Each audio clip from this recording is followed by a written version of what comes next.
पहुंचे Unnao. ADG zone ने SP को निर्देश दिए हैं। 16 ब्लॉक मुख्यालय पर मतगणना चल रही है। पुलिस प्रशासन पूरी मुस्तैदी से तैनात है। उन्नाव से खबर बता रहे हैं आपको, जहां एडीजी जोन उन्नाव पहुंचे हैं। उन्नाव के मतगणना केंद्रों का निरीक्षण किया है। साथ ही साथ निर्देश दिए हैं। राजकीय महाविद्यालय पहुंचे हैं ADG zone. SP Unnao Anand Kulkarni भी मौजूद हैं इस वक्त।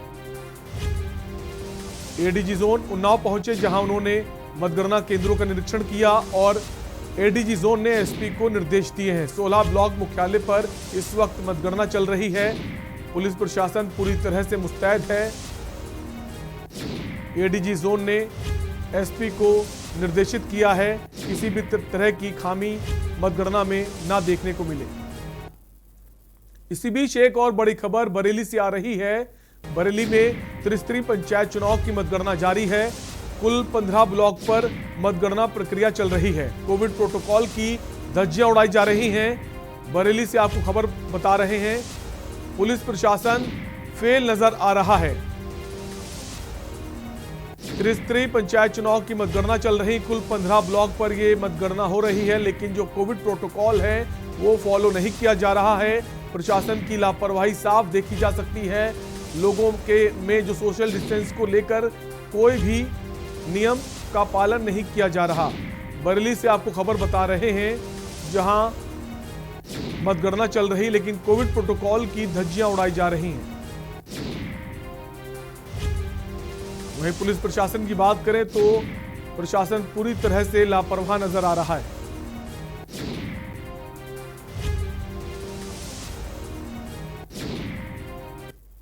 एक और बड़ी खबर बाराबंकी से आ रही है। 15 केंद्रों पर त्रिस्तरीय पंचायत चुनाव की काउंटिंग जारी है।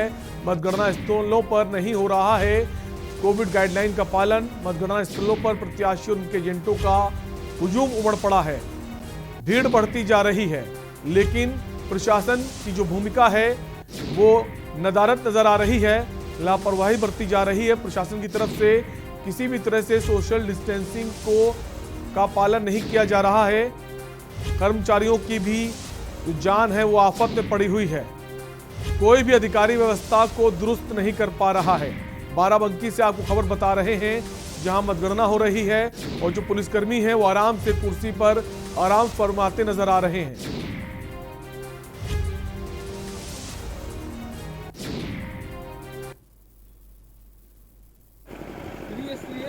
पंचायत चुनाव की मतगणना शुरू हो चुकी है। हम बाराबंकी के मतगणना स्थल पर खड़े हैं, जो नवीन सब्जी मंडी में बनाया गया है।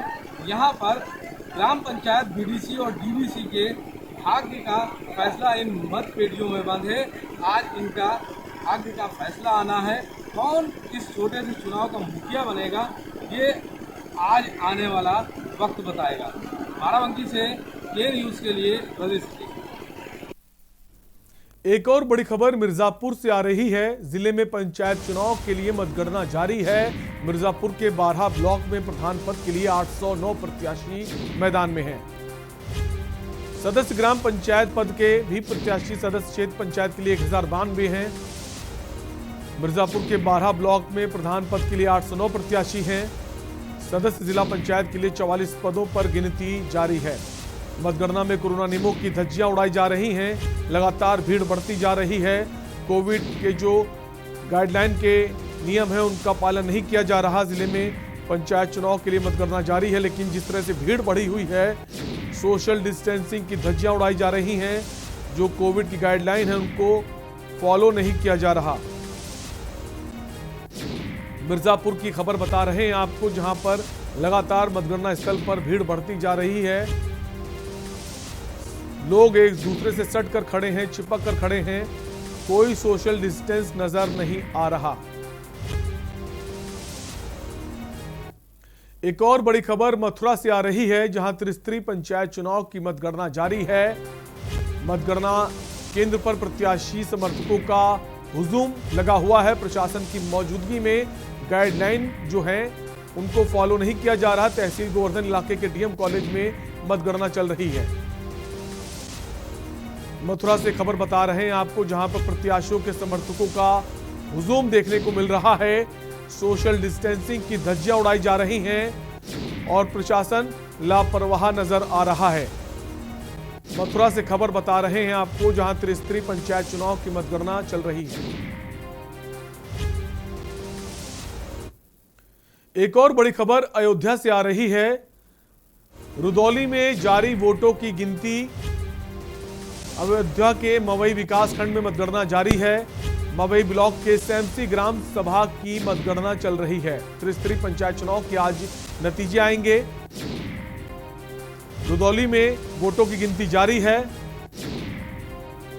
अयोध्या के मवई विकास खंड में मतगणना चल रही है। मवई ब्लॉक के SMC ग्राम सभा की मतगणना चल रही है। त्रिस्तरीय पंचायत चुनाव के आज नतीजे आ जाएंगे। अयोध्या के रुदौली में वोटों की गिनती जारी है।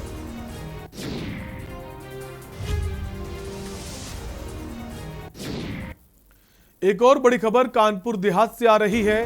त्रिस्तरीय पंचायत चुनाव की मतगणना जारी है। जिले के सभी ब्लॉकों में एक साथ मतगणना हो रही है। एक न्याय पंचायत में लगाई गई हैं 9 टेबल। सोशल डिस्टेंसिंग की जो है वहां भी धज्जियां उड़ाई जा रही हैं। किसी भी तरह कोविड की गाइडलाइन का पालन नहीं किया जा रहा है। बड़ी बड़ी कतारें नजर आ रही हैं, भीड़ नजर आ रही है। जिले के एक न्याय पंचायत में 9 टेबल लगाई गई हैं। सोशल डिस्टेंसिंग के नियमों का पालन नहीं किया जा रहा।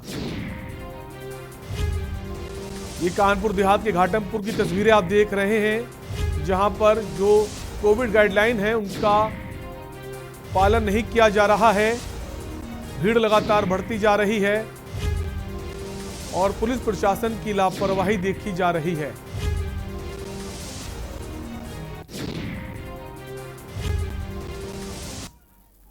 एक और बड़ी खबर बाराबंकी से आ रही है, जहां 21,363 प्रत्याशियों के भाग्य का फैसला आज हो जाएगा। 26 अप्रैल को हुए मतदान का फैसला होना है। 15 ब्लॉक मुख्यालयों पर मत पेटियों में होगा फैसला।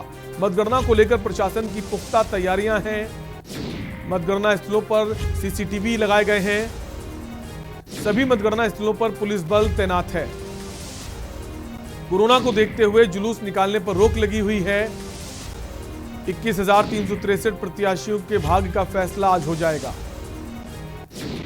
बाराबंकी से खबर आपको बता रहे हैं, जहां मतगणना जारी है। 26 अप्रैल को हुए मतदान के बाद अब ये मतगणना हो रही है। 15 ब्लॉक मुख्यालयों पर मतपेटियों में प्रत्याशियों के भाग्य का फैसला कैद है। आज उनके भाग्य का फैसला आ जाएगा। फिलहाल इस बुलेटिन में अभी के लिए आपसे लेंगे इजाजत। देखते रहिए के न्यूज़ इंडिया। नमस्कार।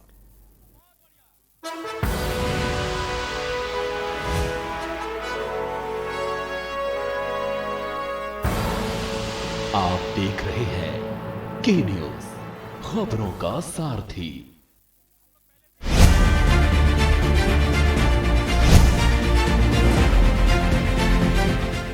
योगी सरकार में उत्तर प्रदेश तरक्की की राह पर बढ़ रहा। सेवा और सुशासन से योगी सरकार ने यूपी की तस्वीर बदल कर रख दी। बीती सरकारों में जो नहीं हुआ वो योगी सरकार ने कर दिखाया है। 1,52,000 से अधिक कन्याओं का विवाह संपन्न कराया। 58,000 ग्राम पंचायतों में सामुदायिक शौचालय का निर्माण कराया। 19,40,000 महिलाओं को रक्षाबंधन पर निशुल्क बस यात्रा कराई। इंसेफ्लाइटिस में 75% की कमी, मृत्यु दर में 95% की गिरावट।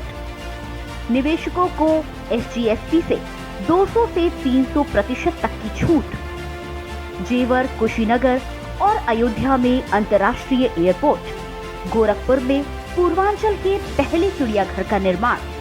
गोरखपुर और रायबरेली में एम्स की स्थापना और संचालन। कोरोना काल में वर्चुअल क्लास से शिक्षा की व्यवस्था।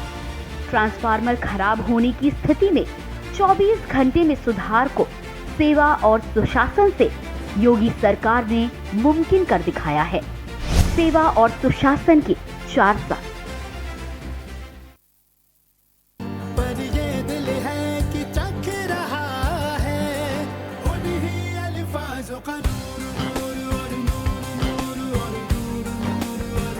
दूर कितना भी जाओ, इस जुबान से दूर ना जा पाओगे। विमल, बोलो जुबान केसरी।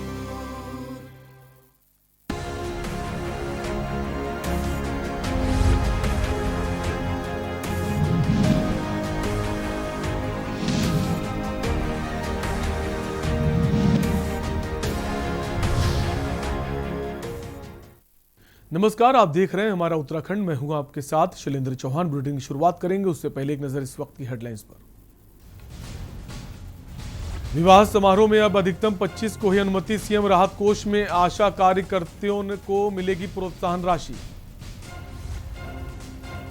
उत्तराखंड में कोरोना का प्रकोप बरकरार। कोविड के 5,493 नए मामले आए सामने। 107 लोगों की मौत। उत्तराखंड में वैक्सीन का स्टॉक सीमित। 52% केंद्र घटे। 2 दिन का ही बचा स्टॉक। स्वास्थ्य विभाग का हर दावा दिख रहा नाकाम।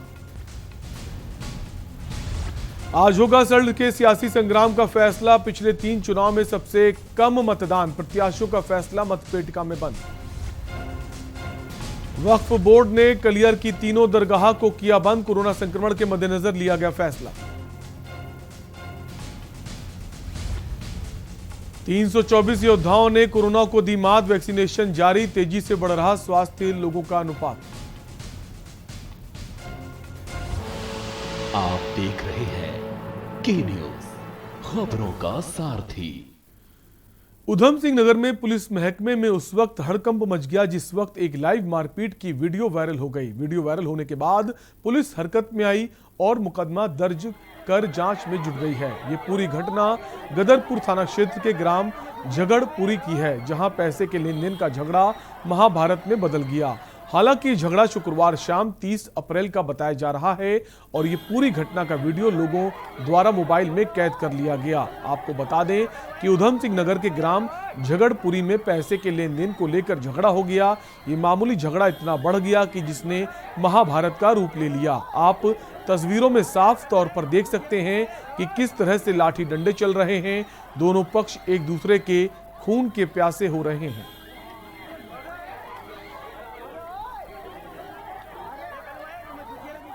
तो वहाँ झगड़ा हुआ है झगड़पुरी में, जिसमें वादी तौफीक अहमद की तहरीर के आधार पर आज मुकदमा पंजीकृत कर दिया गया है। इसमें पैसों के लेन देन को लेकर झगड़ा हुआ था। जो पीड़ित पक्ष है उसने पैसे लेने थे उससे 3,000 रुपये। इसी बात में इसमें आपस में झगड़ा हुआ है।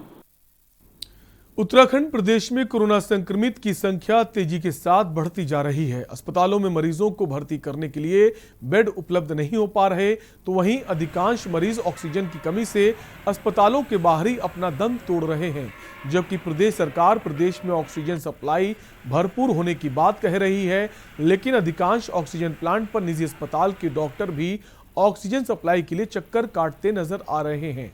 जबकि ऑक्सीजन प्लांट में 24 घंटे ऑक्सीजन सिलेंडर रिफिल कर रोजाना 1000 ऑक्सीजन सिलेंडर की सप्लाई की जा रही है। उसके बावजूद भी लोगों में ऑक्सीजन की कमी से हाहाकार मचा हुआ है। जबकि ऑक्सीजन प्लांट पर प्रशासन भी लगातार हर घंटे रिपोर्ट ले रहा है।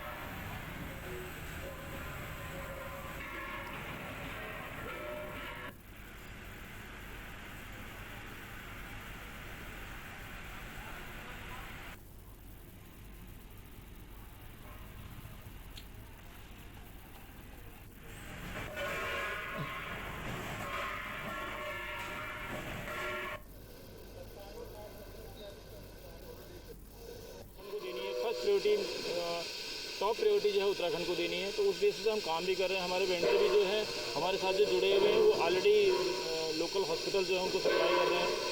और इस समय जो है कल से जो हमारे पास थोड़ा सा इशू ये आया है कि कुछ लोग मुजफ्फरनगर से, यूपी से,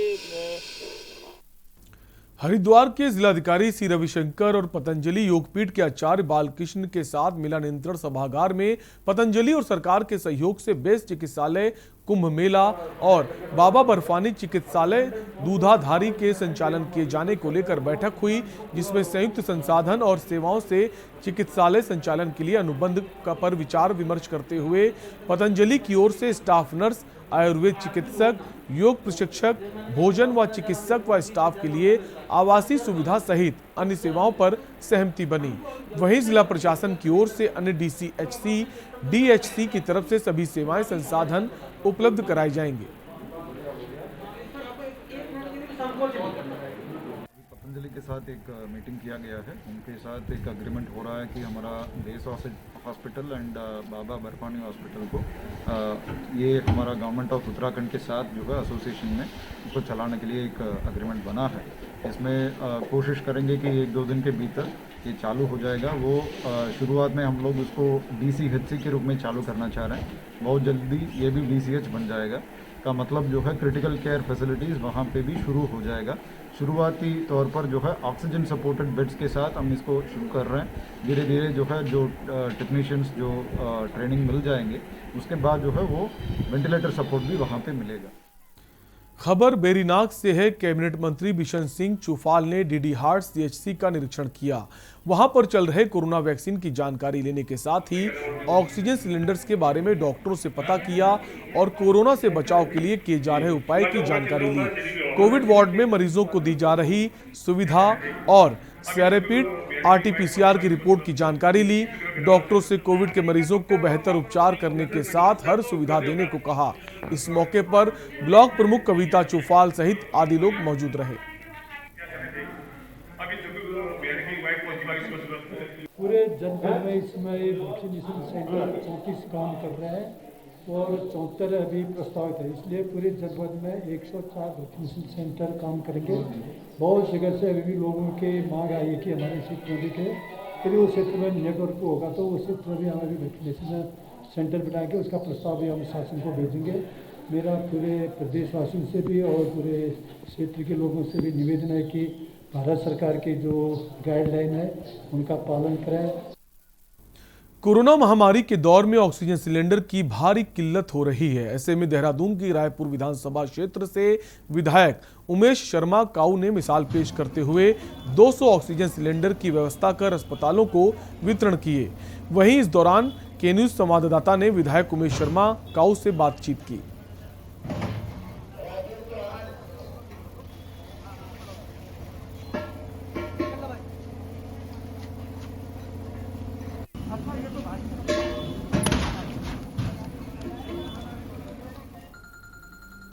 खबर देहरादून से है, जहां मजदूर दिवस के अवसर पर कांग्रेस प्रदेश अध्यक्ष प्रीतम सिंह ने मजदूरों का सम्मान किया। सम्मान समारोह के बाद कांग्रेस प्रदेश अध्यक्ष ने मजदूरों को भोजन सामग्री व फल बांटे। प्रीतम सिंह ने कहा, कांग्रेस सरकार के दौरान हमेशा श्रम कानून के अंतर्गत सभी को समान अधिकार दिया गया।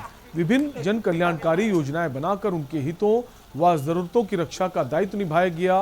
उन्होंने कहा कि अभी दूसरे प्रदेश में रहने वालों ने आना शुरू हो गया है, अतः जन स्वास्थ्य सुरक्षा हेतु क्वारंटाइन सेंटर्स व उपचार केंद्रों के पुख्ता इंतजाम किए जाने चाहिए। साथ ही प्रदेश लौट रहे मजदूरों की आजीविका व आर्थिक सुरक्षा सुनिश्चित कराने के लिए प्रदेश सरकार को प्रभावी कदम उठाने के साथ राहत पैकेज उपलब्ध कराना चाहिए। साथ ही दिहाड़ी मजदूर को महीनेवारी भत्ता देने का फैसला लेकर सरकार को इस संकट काल में मजदूरों के साथ न्याय करना चाहिए। मई दिवस है और मई दिवस के इस अवसर पर जो हमारे देश के कर्णधार हैं, निर्माता हैं, और इस दिवस को हम मजदूर दिवस के रूप में भी मनाने का काम करते हैं, उनके बीच आया हूँ। हमारे महानगर अध्यक्ष सम्मानित लालचंद शर्मा जी सब आपके सहयोग से जो है, जो हमसे बन पड़ता है, उसके माध्यम से इनको सम्मानित करने का काम किया। प्रदेश में बढ़ते संक्रमण को देखते हुए अब मुस्लिम समाज के लोग भी मदद के लिए आगे आ गए हैं। आपको बता दें कि देहरादून में जामा मस्जिद के शहर काजी मोहम्मद अहमद ने प्रेस वार्ता कर इसकी जानकारी दी। उन्होंने बताया कि बढ़ते संक्रमण को देखते हुए मुस्लिम उलेमाओं के साथ वर्चुअल के माध्यम से बैठक की गई, जिसमें कहा गया कि तमाम मदरसों को सरकार कोविड केयर सेंटर के लिए उपयोग में ला सकती है। साथ ही मस्जिदों में अब कोविड हेल्थ सेंटर भी खोला जाएगा। किस तरह से ये हेल्थ सेंटर काम करेगा, इसी को लेकर के न्यूज इंडिया संवाददाता अशोक कुमार ने शहर काजी मोहम्मद अहमद से खास बातचीत की मौजूद रही है। मैं इस बात को शुरू करते हुए आप लोगों को बता दूं कि आज मुस्लिम उलेमाओं ने, प्रदेश के मुस्लिम उलेमाओं ने तय किया है कि इस कोरोना काल में सूबे के अंदर जितने मदारिस हैं, जितने मदरसे हैं, जितनी खानकाहें हैं, सबको कोविड सेंटर के रूप में हम सरकार को देने के लिए पूरी तरह से तैयार हैं। सरकार जिस तरह से चाहे हमारे मदारिस का इस्तेमाल कर सकती है। इसके अलावा हमारी खानकाहें खिदमत के लिए पूरी तरह से तैयार हैं। हम अपने मदारिस को call centre, Covid health centre की तरह से बनाने जा रहे हैं। प्रदेश में कोरोना संक्रमण का आंकड़ा लगातार तेजी से बढ़ता ही जा रहा है, जिसको देखकर अब मुस्लिम समाज भी लोगों की मदद के लिए आगे आ गया है। मेरे साथ इस समय जामा मस्जिद के शहर काजी इस वक्त मोहम्मद अहमद जी मौजूद हैं, उनसे बात करेंगे। काजी साहब, आपसे जानना चाहेंगे, आज मुस्लिम समाज लोगों की मदद के लिए आगे आया है। आज आपकी एक वर्चुअल बैठक भी हुई है मुस्लिम उलमाओं के साथ, क्या कुछ रहा आज की इस बैठक में? देखिए, उम्मीद है कि बहुत ज़्यादा कामयाबी की तरफ ये कदम उठ रहा है और ये एक बहुत भारी ठेस लगी हुई है। इस मरज़ की वजह से बहुत ज़्यादा मतलब आदमी परेशान है, इसलिए हर आदमी मजबूर है कि किसी तरीके से इससे निजात मिले। तमाम मस्जिदों में कोविड हेल्थ सेंटर खोलने की भी बात कही गई है। ठीक, एक बहुत ही अच्छी पहल जो होने जा रही है मुस्लिम समाज द्वारा, किस तरह से पूरा कोविड हेल्थ सेंटर काम करेगा? नहीं, वो तो फिर ये सारे मिल कर के मशवरा करेंगे जैसे भी करते होंगे। ये तो ये ज़बान जो है डॉक्टरों की ज़बान है, ये बेहतर जानते हैं जो लोग इस लाइन से जुड़े हुए हैं कि किस तरीके से ये काम करेंगे, समझे। और जहाँ तक हो सके, जब किसी चीज़ का रिवाज हो जाता है ना, पहल हो जाती है, तो अल्लाह फिर उसमें कामयाबी देता ही है, समझे। तो मतलब कि मस्जिद पे भी ना हो, लेकिन मदरसे तो हमारे इतने हैं कि हेल्थ सेंटर में तक हो सकते हैं।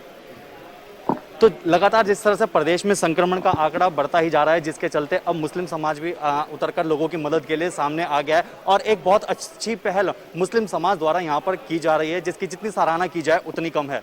वीडियो जर्नलिस्ट लईक अहमद के साथ मैं अशोक कुमार, के न्यूज़ इंडिया, देहरादून। जनपद चमोली में कोरोना के 264 नए मामले सामने आए हैं, जहां कर्णप्रयाग से 48, जोशीमठ से 40, गैरसैंण से 36, गोपेश्वर से 31, थराली से 28, नारायण बगड़ से 24, घाट से 12, देवाल से 11, गौचर से 10, पोखरी से 8, चमोली से 7 और अन्य स्थानों से 9 लोगों की रिपोर्ट पॉजिटिव मिली। स्वास्थ्य विभाग ने सभी संक्रमितों का इलाज शुरू कर दिया है। कोविड संक्रमण की रोकथाम को लेकर जिला प्रशासन सभी जरूरी कदम उठा रहा है। जनपद वासियों को संक्रमण से बचाने के लिए शारीरिक दूरी रखने और मास्क पहनने के लिए लगातार जागरूक किया जा रहा है।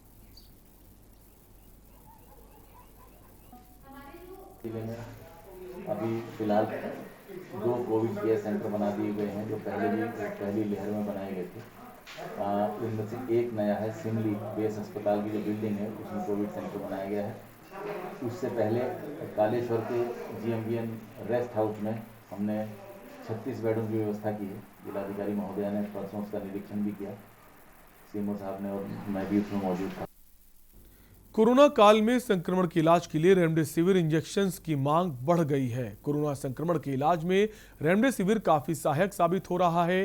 स्वास्थ्य सचिव उत्तराखंड पंकज पांडे ने जानकारी देते हुए कहा कि हमने केंद्र सरकार को पत्र लिखकर कई महीने के लिए 2 लाख रेमडेसिविर इंजेक्शंस की मांग की है। उम्मीद की जा रही है कि जल्द हमें इंजेक्शंस मिल जाएंगे। आज हम लोगों ने गवर्नमेंट ऑफ इंडिया को एक लेटर भेजा है और सेक्रेटरी फार्मास्यूटिकल को कि अगले 1 महीने के लिए, मई महीने के लिए हमको 2 लाख इंजेक्शन और दे दिए जाएं, और हमें उम्मीद है कि हम इसको भी प्राप्त करने में सफल रहेंगे। कई लॉट में मिलेगा, लेकिन मुझे उम्मीद है कि हमें मिल जाएगा। ये काफ़ी सारे कंपनियों ने एक्सपोर्ट के लिए बना रखे हैं इंजेक्शंस, जो अभी भी उनके फैक्ट्रीज में हैं। रुड़की के भगवानपुर रोड पर बने मां गंगा ऑक्सीजन प्लांट का मामला सामने आया है, जहां पर सुबह से ही लोग ऑक्सीजन लेने के लिए गेट पर खड़े रहे, लेकिन उन्हें कई घंटे गुजरने के बाद भी ऑक्सीजन नहीं मिला, जबकि मां गंगा प्लांट से ऑक्सीजन की गाड़ी भरकर कहीं भेजी जा रही है, इसका कुछ पता नहीं। जब बाहर खड़े लोगों ने ऑक्सीजन प्लांट के मालिक से बात करनी चाहिए, तो लोगों का आरोप है कि ऑक्सीजन प्लांट के मालिक व मैनेजर ने लोगों से अभद्रता की। वहीं नोएडा से आए इखलाक नामक व्यक्ति का कहना है कि उनके परिवार के 3 सदस्य नोएडा अस्पताल में भर्ती हैं, जिसमें से एक व्यक्ति की ऑक्सीजन के कारण मौत हो गई है, लेकिन ऑक्सीजन प्लांट मालिक उनकी सुनने को तैयार नहीं। वहीं दूसरे व्यक्ति सुहेल का कहना है कि ऑक्सीजन के बदले कंपनी के कर्मचारियों द्वारा उनके साथ बदतमीजी की गई है। अगर उनके मरीज को ऑक्सीजन नहीं दिया गया तो बड़ी अनहोनी हो सकती है, जिसके जिम्मेदार ये लोग ही होंगे। यहाँ पे सुबह आया 9 बजे गैस लेने के लिए, मेरी मौसी जी एडमिट है, उनकी साथ के आसपास ऑक्सीजन दिल्ली मैंने सारे पेपर हॉस्पिटल के लेकर आया जो फॉर्मेलिटी मांग रहा है, और भी पब्लिक यहाँ पे खड़ी है, लेकिन हमने बात करनी चाहिए। मैंने कहा ये पेपर है, हमें सिलेंडर के लिए आए हैं, तो अंदर से कोई रेस्पॉन्स नहीं दे रहा था। मैनेजर साहब हमारे से गंदी लैंग्वेज में गाली देकर बात करते हैं, पहले कोई सिलेंडर यहाँ पे नहीं मिलेगा। हमारे सामने यहाँ से 10 गाड़ी जो है ना, हमारे पे वीडियो भी है उसकी जो हमने बनाई है। राजधानी देहरादून में कोरोना कर्फ्यू के दौरान एसपी सिटी सरिता डोभाल ने ड्यूटी पर तैनात पुलिसकर्मियों को फेस शील्ड व मास्क वितरण किए। चेकिंग पॉइंट्स पर पहुंचकर व्यवस्थाओं का जायजा लिया। एसपी सिटी सरिता डोभाल ने कहा कि ड्यूटी पर तैनात पुलिसकर्मियों को हिदायत दी गई है कि चेकिंग के दौरान संक्रमण से बचने के लिए सतर्कता बरतें।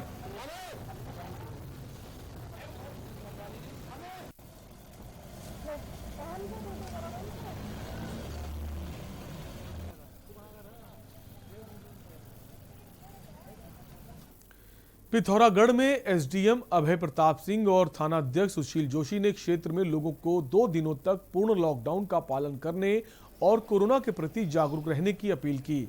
इस दौरान आने वाले वाहनों की जांच पड़ताल करने के बाद उन्हें छोड़ दिया गया। वहीं पुलिस के द्वारा बिना कारण बाजार में घूम रहे लोगों का चालान भी किया गया और जमकर फटकार भी लगाई गई और शराब की दुकान छोड़कर पूर्ण बंद का असर देखने को मिला।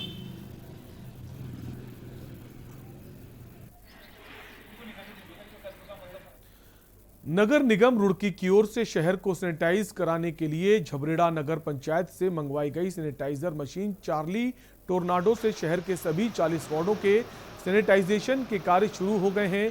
आपको बता दें कि बढ़ते कोरोना संक्रमण के मामलों को देखते हुए रुड़की नगर निगम ने झबरेड़ा नगर पंचायत से अत्याधुनिक सैनिटाइजेशन मशीन मंगवाई थी, जिससे वार्ड नंबर 15 में सभी गलियों व सड़कों पर सैनिटाइज किया गया। वार्ड नंबर 15 के पार्षद प्रतिनिधि हरीश शर्मा ने जानकारी देते हुए बताया कि नगर पंचायत झबरेड़ा से मंगवाई गई सैनिटाइजर की मशीन अब रुड़की नगर निगम के सभी 40 वार्डों के गली गली मोहल्ले में जाकर छिड़काव करेगी, जिसमें वार्ड 15 में शुरुआत कर दी गई है। साथ ही उन्होंने बताया कि कोरोना वायरस अब हवा में मिल चुका है, जिसको देखते हुए शहर को इस गंभीर संक्रमण से बचाने के लिए हवा में सैनिटाइजर कराने की जरूरत है।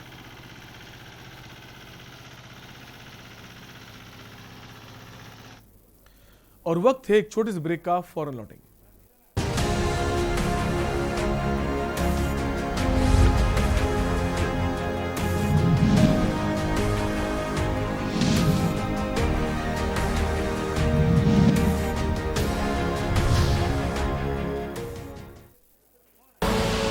आप देख रहे हैं के न्यूज, खबरों का सारथी। जुबान के लिए उड़ चला गैरों की ज़मीं पर, खुशबू अपने पन की ढूंढता और दूर कितना भी जाओ, इस जुबान से दूर ना जा पाओगे। विमल, बोलो जुबान केसरी। स्वाद और खुशबू में झूम के भाई लेके आए गोल्डी मसाले। गोल्डी मसाले, खुशबू और स्वाद ऐसा तो रिश्तों में गुस्सा कैसा। खुदी को आजमाया है तो ये अंदाज आया है, खुदी को आजमाया है तो ये अंदाज आया है। तुम में भी मैं हूं, शुद्ध प्लस पान मसाला। आप देख रहे हैं के न्यूज, खबरों का सारथी।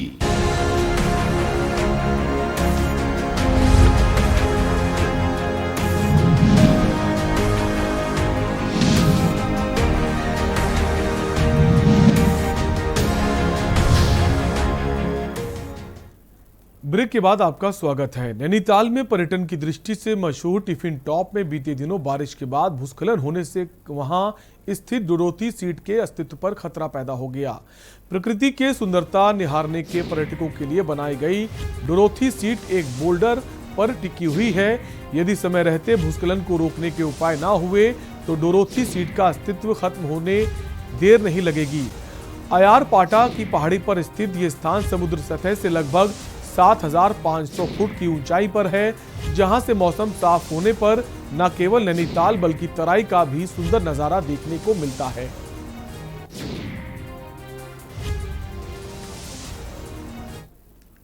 वहाँ पर हालत यह है, उसमें बहुत भयानक दरार आ चुकी है।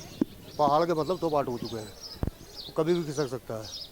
कई बार लिख के हम लोगों ने दे दिया है, लेकिन उस पर कोई कार्रवाई नहीं की जा रही है। करने वालों के संकट ये है, क्या नाम होता है, अगर डोरोथी सीट अगर नीचे गिरती है, टिफिन टॉप का अगर वो गोल घेरा जो है जिसको कहते हैं हम लोग टिफिन टॉप के नाम से जानते हैं, अगर वो गिरता है तो ये लगाइए एक तरीके से उस स्पॉट का अस्तित्व खत्म हो जाएगा। ये बात मेरे संज्ञान में आई है कि डोरोथी सीट में कुछ तरह के क्रैक्स पड़ रहे हैं और आने वाले समय में ये क्रैक्स बढ़ सकते हैं। तो इसका मेरे द्वारा और टीम के द्वारा मौका मुआयना किया जाएगा और सबसे इम्पोर्टेंट है यहाँ पे जियोलॉजिस्ट की, भूवैज्ञानिकों की राय कि वो क्या समझते हैं, उनसे राय परामर्श की जाएगी और उससे समझा जाएगा कि किस तरह से इसे ठीक किया जाए। सितारगंज में कोरोना महामारी के चलते उत्तराखंड के बॉर्डर पर पुलिस की चेकिंग तेज हो गई है। उत्तर प्रदेश से आने वाले लोगों की गहन जांच की जा रही है। सरकड़ा के चौकी प्रभारी उप निरीक्षक ललित बिष्ट ने बताया कि उच्चाधिकारियों के आदेश पर बॉर्डर पर गहन जांच की जा रही है। उत्तर प्रदेश से आने वाले लोगों का रजिस्ट्रेशन कराना जरूरी है, उसे चेक किया जा रहा है। नियमों व मानकों का पालन किया जा रहा है। जो राज्य के निवासी आ रहे हैं उनकी सूचना जिला मुख्यालय को दी जा रही है। मैनाझुंडी में भूमि विवाद था 2 पक्षों में। ये अमरजीत पूर्व में जेल जाने के बाद अभी जमानत पर आया था, जिसको एक साथ 16 और 145 का नोटिस भी तामील करवाया गया था। तो ये पुनः कब्जे का प्रयास कर रहा था तथा काफ़ी उत्तेजित था। इसको समझाया गया, ये मान नहीं रहा था। यदि खुला छोड़ा जाता तो संभवतः ये किसी अपराध को पारित कर सकता था। नैनीताल में पर्यटक की आमद ठप होने से रिक्शा और नाव चालकों के सामने रोजी रोटी का संकट खड़ा हो गया है। बीते वर्ष कई निजी संस्थाओं और सरकार द्वारा गरीब लोगों को राहत सामग्री बांटी गई थी, लेकिन इस वर्ष पहली बार नैनीताल इन्फो नाम से सोशल मीडिया चलाने वाले लोगों ने आर्थिक संकट से जूझ रहे लगभग 40 रिक्शा चालकों और नेपाली मूल के लोगों को मल्लीताल रिंक हॉल के समीप खाद्य सामग्री वितरित की। खाद्य सामग्री वितरण के दौरान नैनीताल उन्होंने बताया कि उनके द्वारा सोशल मीडिया के माध्यम से फंड जुटाकर लोगों को राहत सामग्री वितरित की गई है। आगे भी उनकी कोशिश होगी कि स्वयं के प्रयासों से लोगों तक राहत पहुंचाई जा सके। मीडिया चलाते हैं अपना पेज नैनीताल इन्फो के नाम से। एक हमारा वेबसाइट भी है nainital.info।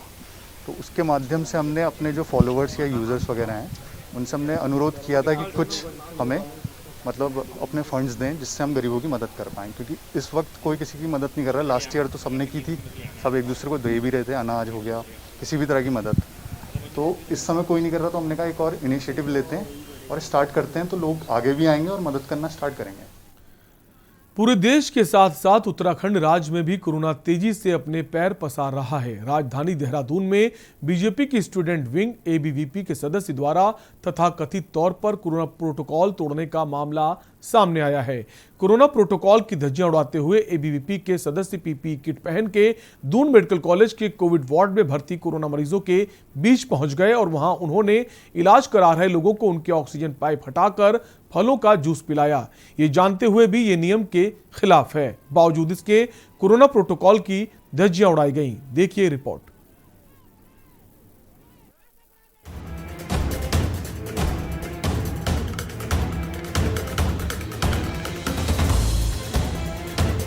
दून मेडिकल कॉलेज के कोविड वार्ड में जाकर मरीजों को एबीवीपी सदस्यों द्वारा फलों का जूस बांटने वाला वीडियो सोशल मीडिया पर वायरल हो रहा है।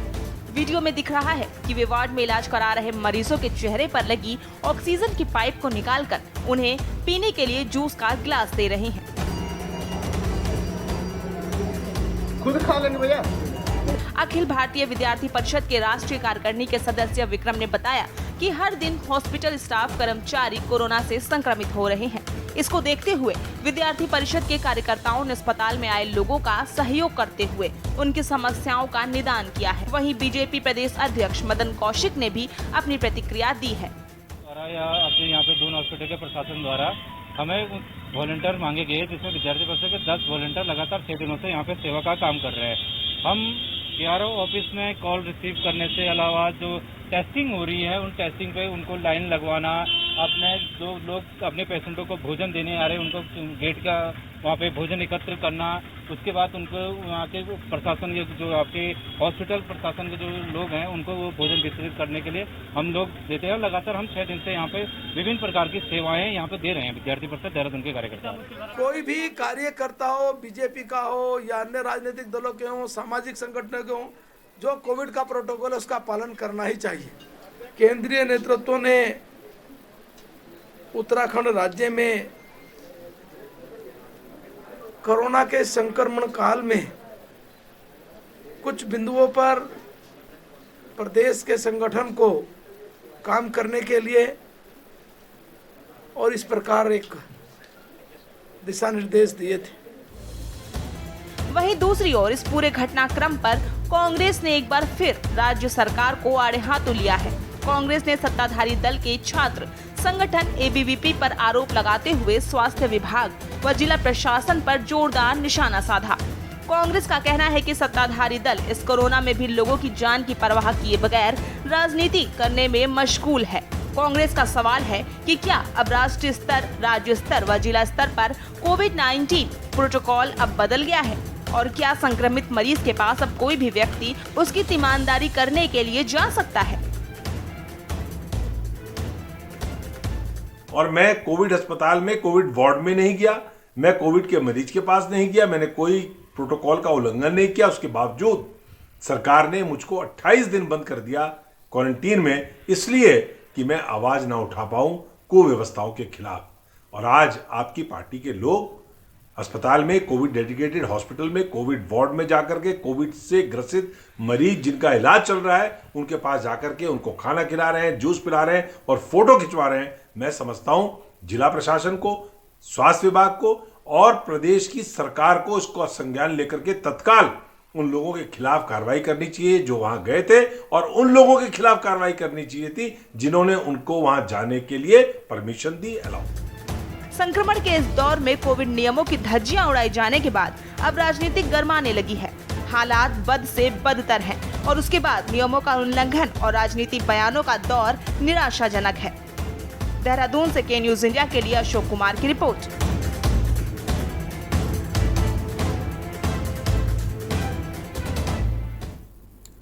हमारा उत्तराखंड में अभी के लिए इतना ही। आप देखते रहिए के न्यूज इंडिया। नमस्कार।